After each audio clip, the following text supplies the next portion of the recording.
Hasn't been a national reaction to this stuff, right? Everybody kind of gets the notification in the mail and they get a free year of credit report with Expedia or against, Experian. So, does that matter? Maybe, maybe not. How does it impact us at the law enforcement level in terms of this information being compromised? I think the question is, do we even know we're being compromised on that level and how to treat that? And so that kind of goes to the larger issue of with programs like FirstNet, coming online, and they're working with localities and industry and understanding that they are going to be providing these pipes for information to be flowed through, and then that we want to store the information.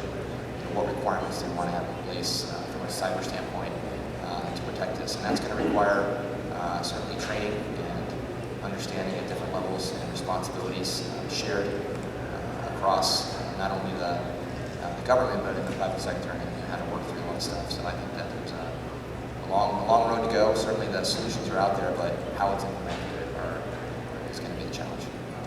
Thank you. Todd?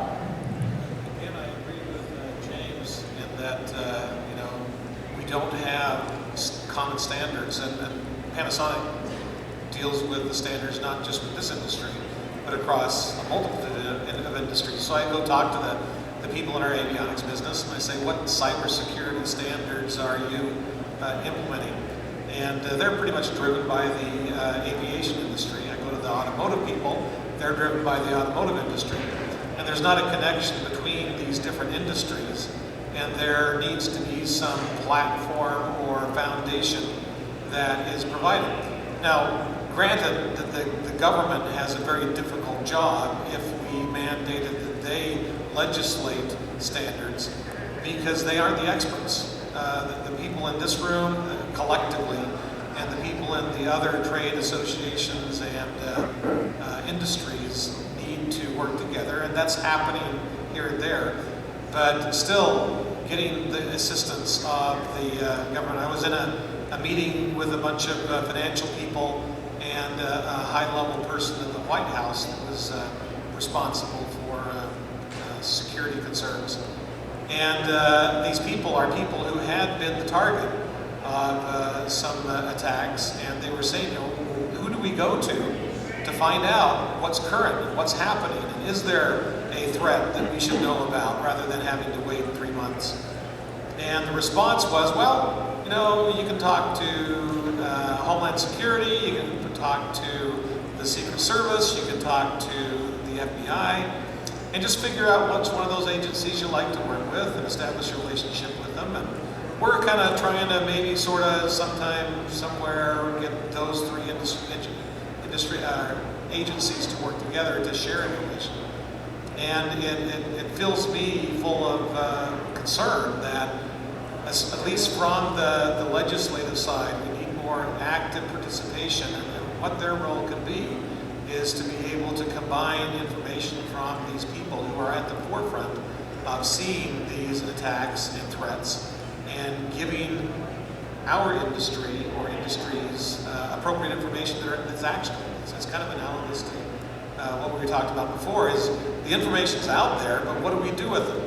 How do we process it in a way that is valuable and helps us take action? And so, again, it's the same challenge, is trying to figure out what to do with the information. On the policy side, I'll be at the White House next week. Not the White House, but in D.C. As part of the panel talking about this very same thing. And it's a challenge to our government, but I think they should help, but not tell us what to do. Maybe we'll tweet out that Todd's going to be at the White House.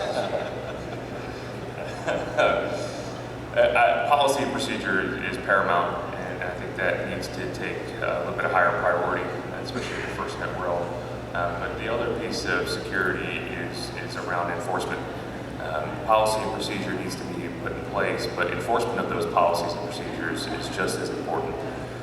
Lack of enforcement opens up vulnerability to data and access to data, and it happens at all levels of government. Surprisingly, we all just saw in the news that the former head of the State Department used personal email to conduct government business. So again, that goes back to the concept of enforcement at all levels of access to critical data and highly secure and sensitive data. But setting policies and procedures that include enforcement, I think, are very important from my perspective.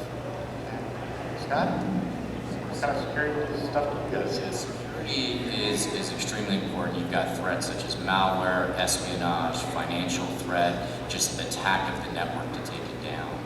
And we've seen the traditional approach is to really just stand up your firewalls and invest in some security and then you're protected. But the answer is you're not, because the threats continue to evolve. They continue to get better and better, just like James used the Sony example, where that threat was there for quite some time to collect a lot of data. So you need a comprehensive approach when you're looking at security. While we are waiting for policy to come down, being a network provider, we obviously cannot wait.